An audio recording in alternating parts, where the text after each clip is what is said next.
അസ്സലാമു അലൈക്കും വറഹ്മത്തുള്ളാഹി വബറകാതുഹു.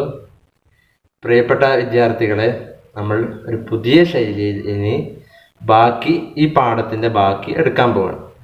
ഈ പാഠത്തിൻ്റെ തന്നെ ബാക്കി എന്ന് പറഞ്ഞാൽ മുമ്പത്തെ ഭാഗത്തോട് ബന്ധമില്ലാത്ത ഒരു ഏരിയയാണ്.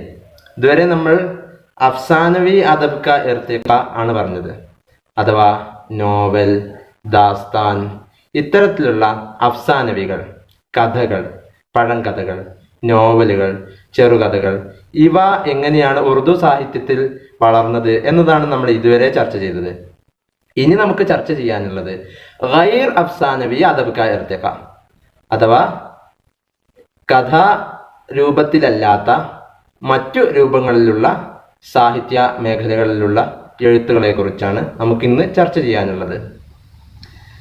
ഗൈർ അഫ്സാനവി അദബ്, അതിൽ നമുക്ക് പറയാനുള്ളത് തസ്കിറ നിഗാരി. തസ്കിറ നിഗാരി എന്ന് പറഞ്ഞാൽ കുറിപ്പുകൾ തയ്യാറാക്കുക. സാധാരണ നമ്മൾ ആസ്വാദന കുറിപ്പ്, ഇതൊരു തസ്കിറയാണ്. പിന്നെ തഹ്ഖീഖ്, ഒരു മറ്റൊരാൾ എഴുതിയ പുസ്തകത്തെ ഗാഢമായി പഠിക്കുന്നു, അത് ഒരു തഹ്ഖീഖാണ്. പിന്നെ തൻഖീദ്, അത് മറ്റൊരാളുടെ ഒരു പ്രവൃത്തിയെ നിരൂപിക്കലാണ്, നിരൂപണം. മക്കാത്തിബ് എന്ന് പറഞ്ഞാൽ റിസാലകൾ എഴുതുക, കത്ത് എഴുതുക, അതാണ് മക്കാത്തിബ് എന്ന് പറഞ്ഞാൽ. മക്തൂബ് നിഗാരി എന്ന് പറഞ്ഞാൽ കത്തെഴുതുക എന്ന് പറഞ്ഞാൽ നമ്മൾ സാധാരണ പ്രിയപ്പെട്ട എൻ്റെ സഹോദരൻ അറിയാൻ അത്തരത്തിലുള്ളതല്ല. നമ്മുടെ സ്വതന്ത്രമായിട്ടുള്ള മനസ്സിൽ നിന്ന് മറ്റൊരാൾക്ക് എഴുതുന്ന, ആർക്കും വായിക്കത്തക്ക രീതിയിൽ സാഹിത്യമായി കുറിക്കുന്ന എഴുത്തുകളാണ് മക്തൂബ് നിഗാരി എന്നതിൽപ്പെടുന്നത്. പിന്നെ സഹാഫത്ത്, അഥവാ പത്രക്കുറിപ്പുകൾ, പത്ര റിപ്പോർട്ടുകൾ, അതാണ്. ത്വൻസോ മിസാഹ്, ഹാസ്യ സാഹിത്യം. അതുപോലെ ആബിത്തി, ഹാക്ക നിഗാരി എന്നൊക്കെ പറഞ്ഞാൽ ഇതൊക്കെ ബയോഗ്രഫി എഴുത്തിൻ്റെ ഓരോ ശൈലികളാണ്. നമ്മളൊക്കെ ആ ഭാഗത്തിലേക്ക് വിശദമായി വരുമ്പോൾ ആ കാര്യങ്ങളൊക്കെ വിശദീകരിച്ച് പറയാം. ഇൻഷാഇയ ഒരു പ്രത്യേക രീതിയിലുള്ള ഒരു എഴുത്താണ്. ഏകദേശം നമ്മുടെ ഇന്ന് ഫീച്ചർ എന്ന് പറയുന്ന ആ ശൈലിയിലുള്ള ഒരു എഴുത്തായി വരും ഇൻഷാഇയ എന്നൊക്കെ പറഞ്ഞാൽ. റിപ്പോർട്ടിംഗ്, സഫർനാമ അഥവാ യാത്രാ വിവരണം, ഇതൊക്കെ ഇതിൽ ഉൾപ്പെടും. അപ്പോൾ നമുക്ക് ആദ്യമായി എന്താണ് തസ്കിറ നിഗാരി എന്ന് ചുരുങ്ങിയ വാക്കുകൾ, വളരെ ചുരുങ്ങിയ വാക്കുകൾ ഞാൻ ഇതിൻ്റെ ഷോട്ട് മാത്രം വായിച്ചു പോവാണ്. തസ്കിറ നിഗാരി എന്താണ്, അതിൻ്റെ തുടക്കം, അതിൻ്റെ വ്യാപനം എത്തരത്തിലാണ് സംഭവിച്ചത് എന്നൊന്ന് നോക്കാം. तज़किरा निगारी का आगाज़ फारिस से 18वीं सदी में हुई. തസ്കിറ നിഗാരിയുടെ തുടക്കം ഫാരിസിയിൽ നിന്ന് 18ാം നൂറ്റാണ്ടിലാണ് തുടക്കം കുറിക്കുന്നത്. ഫാരിസിയിൽ നിന്നാണ് അത് ഉറുദുവിലേക്ക് എത്തുന്നത്. പെഹ്ല മീർ ക നുകാത്തു ഷുഅറ, മീർ തഖി മീറിന്റെ നുകാത്തു ഷുഅറ എന്നതാണ് തസ്കിറ നിഗാരിയിൽ ആദ്യത്തെ ഗ്രന്ഥമായിട്ട് നമ്മൾ പരിഗണിക്കുന്നത്. അതിൽ जदीद तस्करा निगारी की इब्तिदा मोहम्मद हुसैन आज़ाद के आब हयात से हुई. ഇത് പഴയ രീതിയിൽ തസ്കിറ നിഗാരി ആ എഴുത്തിൽ നിന്ന് മാറി പുതിയ ശൈലിയിൽ അതിൻ്റെ പുതിയ നിയമങ്ങൾക്ക് അനുസൃതമായിട്ട് ഉറുദുവിൽ തസ്കിറ നിഗാരിക്ക് തുടക്കം കുറിക്കുന്നത് മുഹമ്മദ് ഹുസൈൻ ആസാദിന്റെ ആബെ ഹയാത്തിലൂടെയാണ്. जदीद तस्करा निगारी ये है जिसमें किसी अहम शख्सियत की हालात ज़िंदगी और दिलचस्प वाक़यात, कलाम का इंतखाब और शुगुफ्ता अंदाज में कलाम पर तबसरा किया गया है. എന്താണ് പുതിയ കാലഘട്ടത്തിൽ എന്താണ് തസ്കിറ നിഗാരി? നിങ്ങൾക്ക് സംശയം ഉണ്ടാവും, ഇപ്പോഴും സംശയം ഉണ്ടാവും, എന്താണ് തസ്കിറ നിഗാരി എന്നാൽ അതിൻ്റെ ഒരു താരീഫ്. പുതിയ യുഗത്തിലെ എന്താണ് തസ്കിറ നിഗാരി എന്നതുകൊണ്ട് ഉദ്ദേശിക്കുന്നത് എന്ന് വെച്ചാൽ ഒരു സാഹിത്യകാരൻ അല്ലെങ്കിൽ ഒരു വ്യക്തി, അദ്ദേഹത്തിൻ്റെ മൊഴിമുത്തുകൾ, അദ്ദേഹത്തിൻ്റെ പ്രധാനപ്പെട്ട സംഭാവനകൾ, അദ്ദേഹത്തിൻ്റെ ചില പ്രത്യേക കോട്ടിങ്ങുകളൊക്കെ എടുത്ത് ഉദ്ധരിച്ച് അദ്ദേഹത്തിൻ്റെ ജീവിതത്തെ പറഞ്ഞ് അദ്ദേഹത്തിൻ്റെ ആ കോട്ടിങ്ങുകളെ ഒക്കെ വളരെ രസകരമായ രീതിയിൽ ആളുകളിലേക്ക് അവതരിപ്പിച്ചുകൊണ്ട് അത്തരത്തിൽ രചിക്കപ്പെടുന്ന ഒരു പുസ്തകം, അതാണ് തസ്കിറ നിഗാരി. ജദീദ് തസ്കിറ നിഗാരി യേ ഹെ, ഇതാണ് പുതിയ കാലത്തെ തസ്കിറ നിഗാരി എന്നാൽ.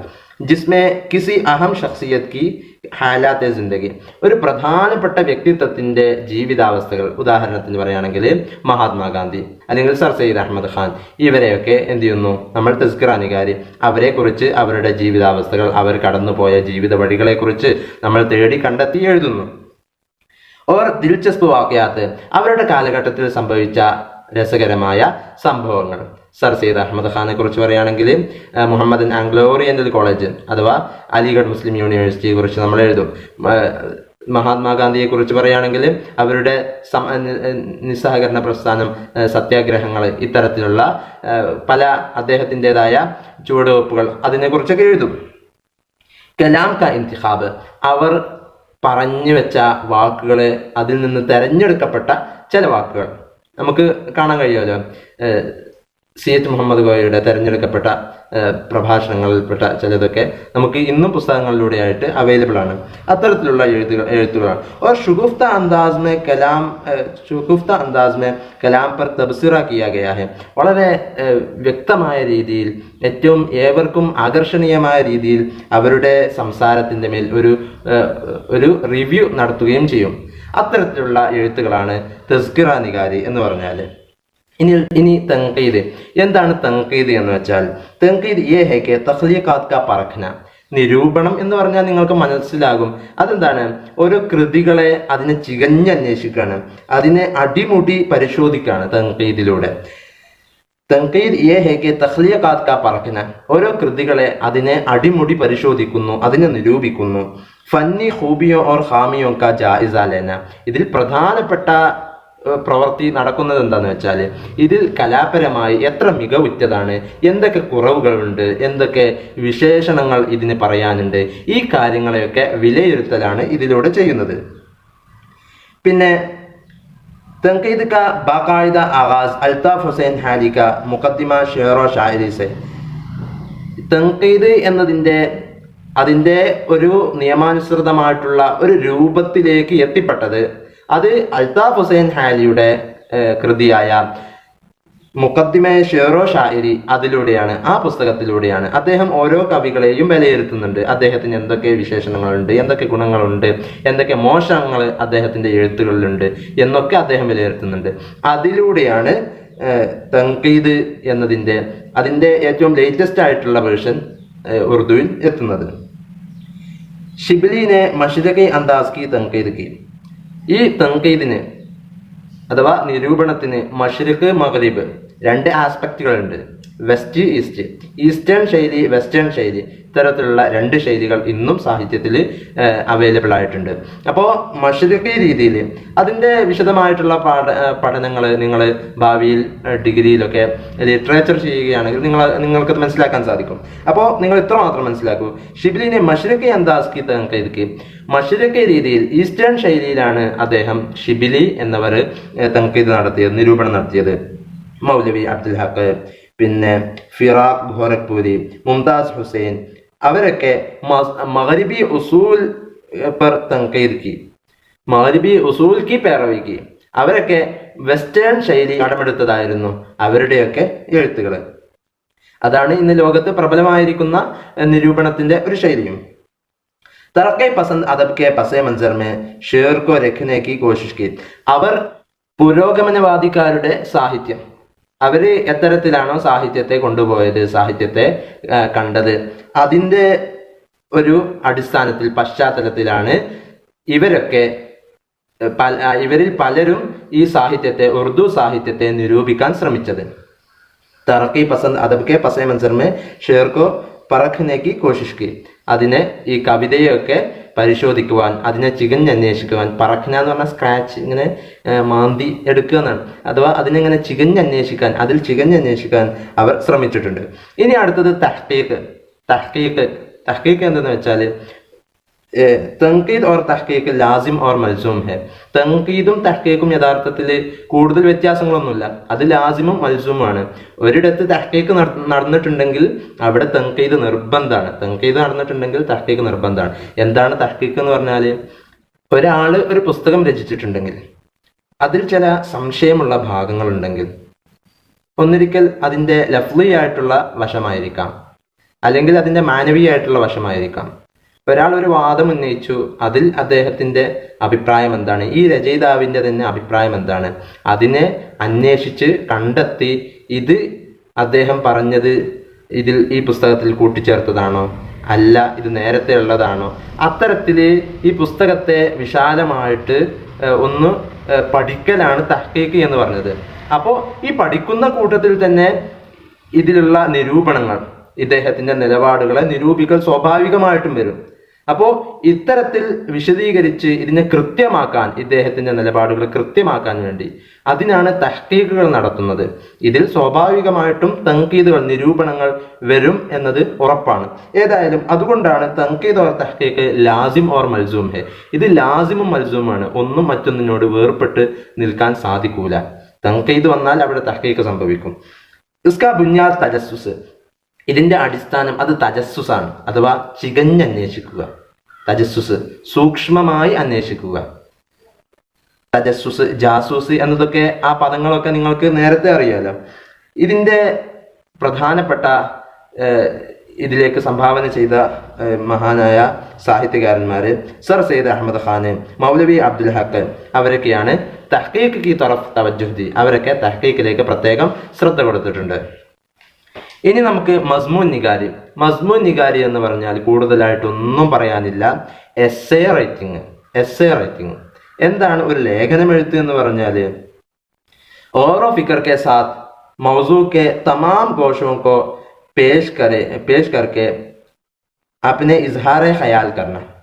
വളരെ ചിന്തയോടുകൂടെ ചിന്തിച്ചുകൊണ്ട് ഒരു വിഷയത്തിൻ്റെ എല്ലാ ഭാഗങ്ങളെയും, ഒരു വിഷയം നമ്മളിപ്പോൾ ചർച്ച ചെയ്യുന്നത് ഉറുദു സാഹിത്യത്തിലെ ഗൈർ അഫ്സാനവി അദബ് എന്നാണെങ്കിൽ ഗൈർ അഫ്സാനവി അദബുമായി ബന്ധപ്പെട്ടുള്ള എല്ലാ ഭാഗങ്ങളും, അല്ലെങ്കിൽ നമ്മളിനി ചർച്ച ചെയ്യുന്നത് കേരള മുസ്ലിം പശ്ചാത്തലത്തെക്കുറിച്ചാണെങ്കിൽ, അപ്പോൾ കേരള മുസ്ലിം പശ്ചാത്തലത്തിൽ നിന്ന് ഏതൊക്കെ മേഖലകൾ നമ്മൾ ആ വിഷയത്തിൽ ചർച്ച ചെയ്യേണ്ടതുണ്ടോ, അപ്പോൾ മുസ്ലിമീങ്ങളുടെ ഇവിടുത്തെ കെട്ടുറപ്പിനെ കുറിച്ച്, അവരുടെ സംഘടിത കെട്ടുറപ്പുകൾ, അവരുടെ ഒരുമിച്ച് കൂട്ടലുകൾ, അവരുടെ സഭകൾ, അതുപോലെ അവരുടെ വേഷവിധാനങ്ങൾ, അവരുടെ ശൈലികൾ, മറ്റുള്ളവരോടുള്ള പെരുമാറ്റങ്ങൾ, ഇത്തരത്തിലുള്ള തമാം ഘോഷം എല്ലാ ഭാഗങ്ങളെയും എല്ലാ മുക്കുമൂലകളെയും കുറിച്ച് അന്വേഷിക്കുകയും അതിനെ വളരെ ചിന്തയോടുകൂടെ അതിനെ പേഷ് കർക്കെ, അതിനെ അവതരിപ്പിച്ചുകൊണ്ട് ഗൗറോ ഫിക്കർ കെ സാത്ത് മൗസൂ കെ തമാം ഘോഷോं को പേഷ് കർക്കെ അപ്നെ ഇസ്ഹാറെ ഖയാൽ കർണം, അതിനെ എല്ലാം അവതരിപ്പിച്ചുകൊണ്ട് തൻ്റെ ചിന്തകളെ പങ്കുവെക്കുന്ന ഒരു ശൈലിയാണ് മസ്മൂൻ നിഗാരി എന്നത്, എസ്സേ റൈറ്റിംഗ് എന്നാൽ. സർ സയ്യിദ് അഹമ്മദ് ഖാന്റെ ഒരു മാഗസിനായിരുന്ന തെഹ്സീബുൽ അഖ്ലാഖില് അദ്ദേഹം ഇസ്ലാഹി അഖ്ലാഖി ഓർ താലീമി മൗസൂആത്ത് പർ ലിഖി. അദ്ദേഹം ധാരാളം ജനങ്ങളെ നവോത്ഥാനത്തിന് വേണ്ടിയിട്ടുള്ള, അതുപോലെ സ്വഭാവ സംസ്കരണത്തിന് വേണ്ടിയിട്ടുള്ള, വൈജ്ഞാനികമായിട്ടുള്ള പല വിഷയങ്ങളിലും അദ്ദേഹം ധാരാളം മസ്മൂനുകൾ എഴുതിയിട്ടുണ്ട്. അപ്പോൾ മസ്മൂൻ നിഗാരിയിലും പ്രധാനമായ ഒരു സംഭാവന നൽകിയത് മഹാനായ സർ സയ്യിദ് അഹമ്മദ് ഖാനെ തന്നെയാണ്. അതുപോലെ അദ്ദേഹത്തിന്റെ ശിഷ്യനായിരുന്ന അൽതാഫ് ഹുസൈൻ ഹാലി, വഹീദുദ്ദീൻ അബുൽ കലാം ആസാദ്, ഇവർക്കൊക്കെ പ്രധാനമായ സംഭാവനകൾ ഉറുദു ഭാഷയിൽ മസ്മൂൻ നിഗാരി എന്ന മേഖലയിൽ അർപ്പിച്ചിട്ടുണ്ട്. ഇനി സവാനിഹ് നിഗാരി. സവാനിഹ് നിഗാരി എന്ന് പറഞ്ഞാൽ മോണോഗ്രാഫ്. സവാനിഹ് എന്ന് പറഞ്ഞാൽ മോണോഗ്രാഫ്. എന്താണ് മോണോഗ്രാഫ് എന്ന് പറഞ്ഞാൽ? നമ്മൾ സാധാരണ നിങ്ങൾ ലൈബ്രറിയിലൊക്കെ പോയാൽ കാണും ഗാലിബ് എന്ന അദ്ദേഹത്തെക്കുറിച്ച്, അദ്ദേഹത്തിൻ്റെ ഈ സാഹിത്യ ജീവിതത്തെക്കുറിച്ച് രചിക്കപ്പെടുന്ന ഒരു പുസ്തകം, അതാണ് മോണോഗ്രാഫ് എന്ന് പറഞ്ഞാൽ. अदबी चाशनी के साथ किसी शख्स की निजी जिंदगी और उसकी तारीख दूसरा शख्स लिखना.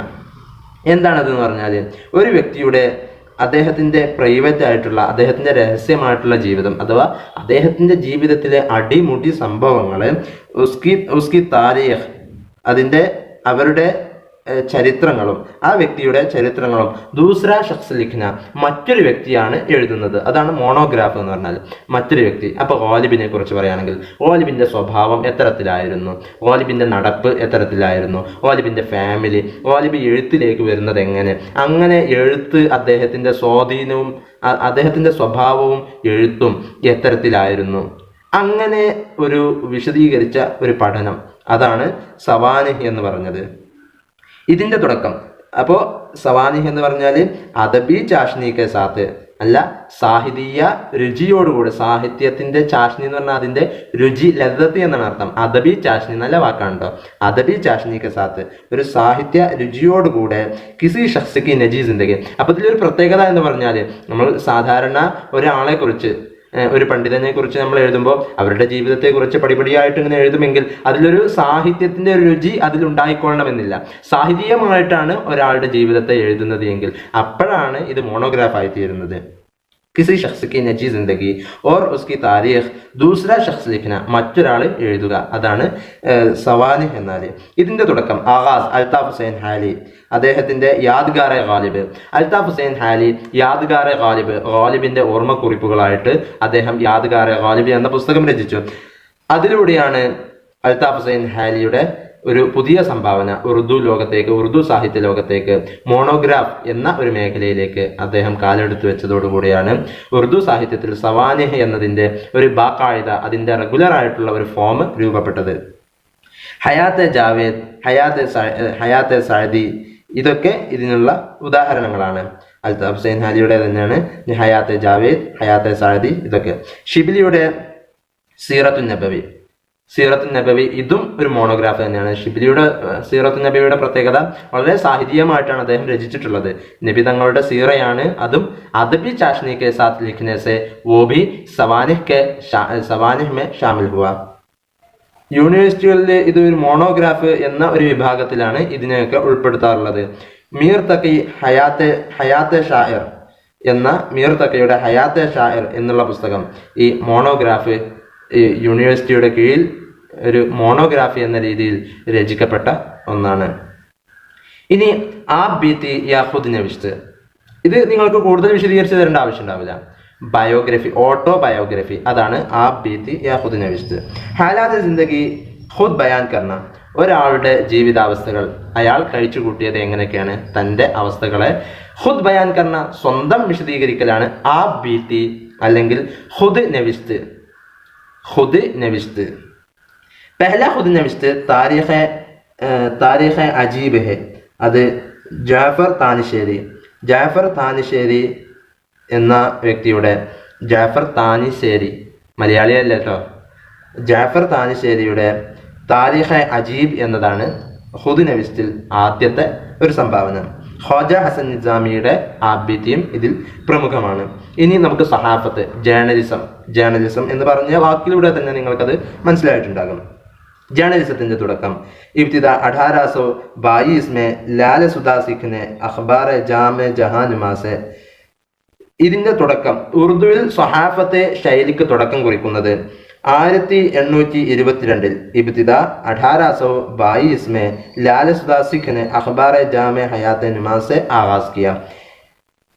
ലാല സുദാ സിഖിന്റെ പത്രം ജാമെ ജഹാൻ നുമ എന്നിറക്കിയിരുന്ന എന്ന പേരിലുള്ള ഫാരസിയിലുണ്ടായിരുന്ന ലാല സുദാ സിഖിന്റെ അഖ്ബാറിലൂടെയാണ്, പത്രത്തിലൂടെയാണ് ഈ സഹാഫത്ത്, ജേർണലിസം എന്നത് ഉറുദുവിലേക്ക് കടന്നു വന്നത്. മുക്കമ്മൽ അഖ്ബാർ മൗലാന മുഹമ്മദ് ബാക്കർ 1831 में ഷായ കിയ, ഒരു പൂർണ്ണമായ ഉറുദുവിലുള്ള പത്രം, ഭാഗികമായ ഉറുദുവിലുള്ള പത്രമാണ് ലാല സുദാ സിഖിന്റെ 1822 രചിച്ച അഖ്ബാർ ജാമെ ജഹാൻ നുമ എന്നുള്ളത്. എന്നാൽ പൂർണ്ണമായ ഉറുദുവിൽ മാത്രമായി പുറത്തിറക്കപ്പെട്ട ഉറുദു പത്രമാണ് ഏത്? മൗലാന മുഹമ്മദ് ബാക്കിറിന്റെ 1831 ഉണ്ടാക്കപ്പെട്ട പ്രസിദ്ധീകരിക്കപ്പെട്ട ആ പത്രം. മുഹമ്മദ് ബാക്കിറിനെ കുറിച്ച് പറയുകയാണെങ്കിൽ അംഗ്രീസോങ്കി മുഖാലഫത്ത്, ബ്രിട്ടീഷുകാർക്ക് എതിരെ നിന്നുകൊണ്ട് ഓർ അവർക്കെതിരെ ജിഹാദ് ചെയ്തുകൊണ്ട് ആസാദി പർ ജാൻ തേനേവാല, സ്വാതന്ത്ര്യത്തിന് വേണ്ടിയിട്ട്, നമ്മുടെ ഇന്ത്യയുടെ സ്വാതന്ത്ര്യത്തിന് വേണ്ടിയിട്ട് പത്രത്തിലൂടെ, ജേർണലിസത്തിലൂടെ പോരാടിക്കൊണ്ട് സ്വന്തം ജീവിതത്തെ ബലിയർപ്പിച്ച ഒരു മഹാനാണ് മൗലാന മുഹമ്മദ് ബാക്കർ. അംഗ്രീസോं की मुखालफत की और जिहाद और आज़ादी पर जान देने वाला സഹാഫി മുഹമ്മദ് ബാക്കർ. അതുപോലെ തന്നെ ഈ കാലഘട്ടത്തിൽ പ്രമുഖനായ മറ്റൊരു സഹാഫിയാണ്, മറ്റൊരു ജേർണലിസ്റ്റാണ് ആര്? ഹസ്രത് മൊഹാനി. അദ്ദേഹം പലതവണ അദ്ദേഹം പലതവണ ബന്ദിയാക്കപ്പെട്ടിട്ടുണ്ട്. ഉറുദു സഹാഫി. അദ്ദേഹമാണ് പെഹല ഉറുദു സഹാഫി ജോ ഖൈദ് കിയാ ഗയാ ഥാ. ആദ്യമായി ജയിലിൽ അടക്കപ്പെട്ട ഒരു പത്രക്കാരൻ എന്നാൽ അത് ഹസ്രത്ത് മൊഹാനിയാണ്. ദൂസറ അഖ്ബാർ സർ സയ്യിദ് കാ ഭായി സയ്യിദ് മുഹമ്മദ് കാ സയ്യിദുൽ അഖ്ബാർ. ഉറുദുവിൽ തന്നെ പൂർണ്ണമായും ഉറുദുവിൽ തന്നെ രചിക്കപ്പെടുന്ന രണ്ടാമത്തെ പത്രം അത് സർ സയ്യിദിന്റെ മറ്റൊരു സഹോദരനായിരുന്ന സയ്യിദ് മുഹമ്മദ് എന്നവരുടെ സയ്യിദുൽ അഖ്ബാർ എന്ന പത്രമാണ് ഇതിൽപ്പെട്ട മറ്റൊരു പത്രം. അതുപോലെ സർ സയ്യിദ് കാ തഹസീബുൽ അഖ്ലാഖ്, മൗലാന ഹസ്രത്ത് മൊഹാനി കാ ഉറുദുവെ മുഅല്ല, സർ സയ്യിദിന്റെ തഹസീബുൽ അഖ്ലാഖ്, ആ മാഗസിനെ കുറിച്ച് നമ്മൾ നേരത്തെ പറഞ്ഞതാണ്. ഇതൊക്കെ ജേർണലിസത്തിന്റെ ഒരു ഭാഗം കൂടിയാണ്. ഹസ്രത്ത് മൊഹാനിയുടെ ഉറുദുവെ മുഅല്ല, മുഫ്തി സജ്ജാദ് ഹുസൈൻ കാ അവധ് പഞ്ച്, മൗലാന അബുൽ കലാം ആസാദ് കാ അൽ ഹിലാൽ और अल बलाग, मौलाना जफर अली खान दे जमींदार और मौलाना मोहम्मद अली का हमदर्द और ലാലജിത് റോയിയുടെ ബന്ദേ മാതരം. ഇതൊക്കെ പ്രസിദ്ധമായ ചില പത്രങ്ങളാണ്, ഉറുദു പത്രങ്ങളാണ്. അപ്പോൾ സഹാഫത്തിനെ കുറിച്ച്, ജേർണലിസത്തെ കുറിച്ച് പറഞ്ഞപ്പോൾ പ്രധാനമായ ജേർണലിസത്തിൽ അന്ന് വന്ന ജേർണലിസ്റ്റുകളെ കുറിച്ചും അന്നത്തെ ഉറുദുവിൽ എങ്ങനെയാണ് ജേർണലിസം കടന്നു വരുന്നത്, അന്നത്തെ പ്രധാനപ്പെട്ട പത്രങ്ങൾ ഏതൊക്കെയാണ്, ആദ്യമായി ഇറങ്ങിയ പത്രം ഏതാണ്, ശേഷം വന്ന പത്രങ്ങൾ ഏതൊക്കെ എന്നാണ് നമ്മൾ സഹാഫത്ത് എന്ന ഈ പോർഷനിൽ നമ്മൾ പഠിച്ചത്. ഇനി അടുത്തതായിട്ട് ഇൻഷാഇയ ദാഖിലി और खारिजी कैफियत या असरात को लतीफ अंदाज में तखय्युल आमीज़ी के साथ पेश करना. എന്താണ് ഇൻഷാഇയ എന്ന് പറഞ്ഞാൽ? ഇൻഷാഇയ എന്ന് പറഞ്ഞാൽ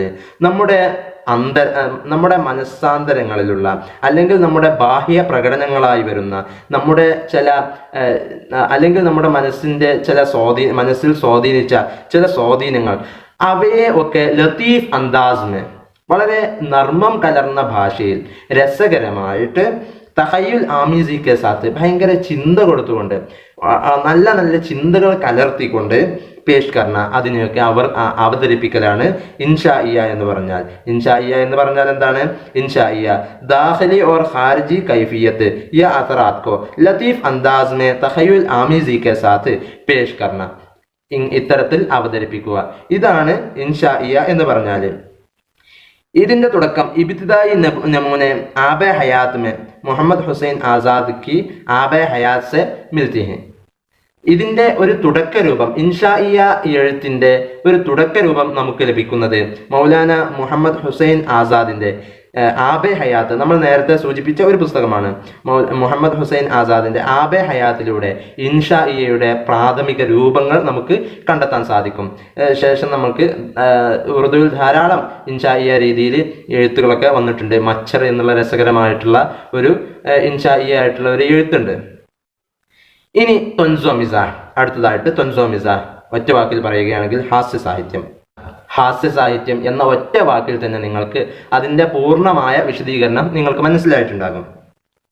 उर्दू में तंज़ो मिज़ाह की रिवायत बहुत कदीम है. तंज़ो मिज़ाह के वाज़िह नुकूश उर्दू की मारूफ सिन्फ़े सुखन ഹുജുവിയാത്ത് में नज़र आते हैं. ഉറുദുവിലെ ഹാസ്യ സാഹിത്യം എന്നാൽ വളരെ പഴക്കം ചെന്നതാണ്. അത് ഹുജുവിയാത്ത് അഥവാ ആക്ഷേപ സാഹിത്യം, അതിന്റെ ഒരു ഭാഗമായിട്ടാണ് ഇത് വരുന്നത്. ഇതിൽ തൊൻസോ മിസാഹി എന്നുള്ളത് ഷഖ്സി ആയിട്ടുണ്ടാകും, അഥവാ വ്യക്തിപരമായിട്ട് ഓരോ വ്യക്തികളെ പരിഹസിക്കലും ഉണ്ടാകാം. അതുപോലെ ഷെഹർ ആഷൂബ്, മൊത്തത്തിൽ ഒരു നാടിനെ ഒട്ടാകെ പരിഹസിക്കുന്ന ശൈലിയും ഉണ്ടാകാം. അപ്പോൾ നാടിനെ ഒട്ടാകെ പരിഹസിക്കുന്ന ശൈലി, ഇത് ആ നാടിൽ പരന്നുകൊണ്ടിരിക്കുന്ന ഒരു ശൈലി, അല്ലെങ്കിൽ അവിടുത്തെ സാമൂഹികമായിട്ടുള്ള മോശമായ അവസ്ഥയെ പരിഹസിക്കലായിരിക്കും. അവരുടെ സാംസ്കാരികമായ അധപ്പതനത്തെ നിരൂപിക്കലായിരിക്കും അവരുടെ ഹാസ്യ സാഹിത്യം കൊണ്ട് ഉദ്ദേശിച്ചിട്ടുണ്ടാകാം. ചിലപ്പോൾ ചെറിയ ഒരു നേരിയ വാക്കുകൊണ്ടുമാകാം. ഇതിൽ പ്രധാനമായ സറാഫത്ത് കാ ആയില മെയ്യാർ ഗാലിബിനെ കായം കിയ, ഈ ഒരു നർമ്മത്തിന്റെ ഏറ്റവും അത്യുന്നതമായിട്ടുള്ള ഒരു ശൈലി, അതിന്റെ ഒരു മാനദണ്ഡം, അത് ഉറുദുവിൽ രൂപീകരിച്ചത് അത് ഗാലിബ് തന്നെയാണ്. തന്റെ ഖുതൂത്തെ ഗാലിബിലൂടെ, തന്റെ കത്തുകളിലൂടെ അതിന് തുല്യം, അതിനെ ആ ഗാലിബിന്റെ ഖുതൂത്തിനെ ഇങ്ങനെയാണ് നമുക്ക് പരിചയപ്പെടുത്തി തരുന്നത്. വോ അപ്നി മിസാൽ ആപ്പ് ഹേ, അതിന് തുല്യം അതുതന്നെ, അതിന് തത്തുല്യമായി മറ്റൊന്നും വെക്കാൻ സാധിക്കില്ല. ഓ അപ്പിനി മിസാൽ ആപ്പ് ഹെ എന്നാണ് ഖുതൂത്തെ ഗാലിബിനെ പരിചയപ്പെടുത്തുന്നത്. തനിക്ക് തുല്യം താൻ തന്നെ, മറ്റാരെയും അതിന് തത്തുല്യമായി വെക്കാൻ പറ്റില്ല. പിന്നെ ഗാലിബിന് ശേഷം മിസാഹിയ നിഗാരി കാ ഫുറോ 1877 അഖ്ബാർ അവധ് പഞ്ച് ലക്നോ സെ ഹുവ. ഗാലിബിന് ശേഷം ഹാസ്യ സാഹിത്യത്തിന്റെ പുരോഗമനം വരുന്നത് അഖ്ബാറെ അവധ് പഞ്ചിലൂടെയാണ്. 1877 മുതലാണ് അഖ്ബാറെ അവധ് പഞ്ച് തുടക്കം കുറിച്ചത്. പിന്നെ അതിന്റെ എഡിറ്റർ മുൻഷി സജ്ജാദ് ഹുസൈൻ, അദ്ദേഹം ഒരു ബെഹ്തർ മിസാഹ് നിഗാർത്തെ ഒരു വളരെ ഉഷാറായ ഒരു ഹാസ്യ സാഹിത്യകാരനായിരുന്നു അദ്ദേഹം. 20वीं सदी के शुरू होते होते उर्दू में तंज़ो मिज़ाह की मजबूत रिवायत कायम हो गई. पंडित यतीनाथ सरशार, सैयद महफूज अली बदियानवी, फरहतुल्लाह बेगम, അസീം ബീഗ് ചുഗതായി, പത്രസ് ബുഖാരി, റഷീദ് അഹമ്മദ് സിദ്ദീഖി, ഷൗക്കത്ത് ഥാനവി എന്നുള്ളവരൊക്കെ, കണ്യാലാൽ കപൂർ, ഫർഹത്ത് കാക്കൂരി, ഇത്തരത്തിലുള്ള ഒരു 20ാം നൂറ്റാണ്ടാവലോടുകൂടെ അതിൻ്റെ തനതായ ശൈലി രൂപപ്പെട്ടു വരികയും അതിൽ ധാരാളം സാഹിത്യകാരന്മാരും വന്നു. അതിൽ പ്രധാനികളാണ് ഞാനിപ്പോൾ വായിച്ച പണ്ഡിറ്റ് യതീനാഥ് സർഷാർ, അസീം ബീഗ് ചുഗതായി, പത്രസ് ബുഖാരി, റഷീദ് അഹമ്മദ് സിദ്ദീഖി, ഫർഹത്തുള്ള ബീഗ്, കണ്യാലാൽ കപൂർ, ഇവരൊക്കെ ഇതിൽ പ്രധാനികളാണ്. അപ്പൊ ഇതാണ് തുൻസോ മിസാഹ്. ഇനി നമുക്ക് മക്തൂബ് നിഗാരി, ഖാക്ക നിഗാരി, പിന്നെ റിപ്പോർട്ടേഴ്സ്, ഇതിനെക്കുറിച്ച് ഒരല്പം കൂടെ സംസാരിക്കാനുള്ളൂ. ഇൻഷാ അല്ലാഹ് ബാക്കി പിന്നീടാവാം. അസ്സലാമു അലൈക്കും വറഹ്മത്തുള്ളാഹി വബറകാതുഹു.